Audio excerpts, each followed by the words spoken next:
Et si les arts martiaux aidaient à la récupération après un AVC, c'est l'idée défendue par un judoka qui intervient à l'hôpital Fléria de Bourg-en-Bresse. Pour lui, les victimes d'accidents vasculaires cérébraux se reconnectent peu à peu à leur corps grâce à des gestes simples et la pratique du taïso.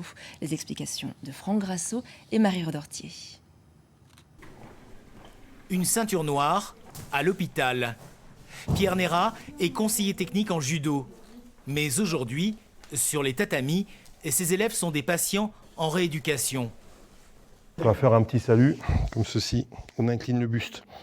C'est une marque de respect et puis c'est une façon de dire bonjour au Japon. Pierre initie au taïso, exercice physique en japonais. Dans les arts martiaux, c'est la préparation préalable. Ici, c'est la préparation à une nouvelle vie. Là, de marcher sur une ligne, là, c'est difficile. Les pratiquants ont tous été victimes d'un AVC ou de troubles neurologiques graves. Ça me permet de prendre conscience du corps et de mieux sentir le corps et de commencer à sentir les mouvements. Mais jusqu'à présent, je ne sentais pas trop parce que le corps, il n'était pas trop sensible. Là, il est sensible et il essaye de faire un peu plus d'efforts. Voilà, et on change. On travaille les muscles sur les côtés et puis en même temps, allez-y, vous pouvez me pousser. La discipline est ludique. Son spectre est large. Tout ce qui est équilibre, déséquilibre, puisque le judo utilise ces principes-là pour faire tomber. Nous, on les utilise pour pouvoir travailler tout ce qui est muscles inférieurs et supérieurs.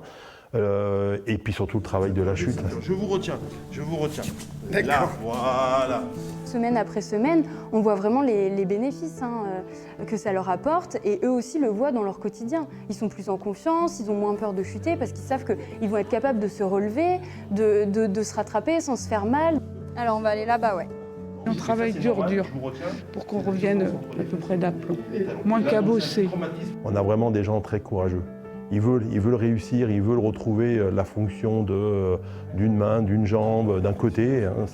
Mais ça peut être aussi psychologique, puisqu'il y en a qui ont été atteints aussi au niveau du cerveau. Ouais, c'est débattant. Chaque patient connaît son propre chemin de récupération, qui peut être long. Le taïso offre avant tout une reconnexion à son corps.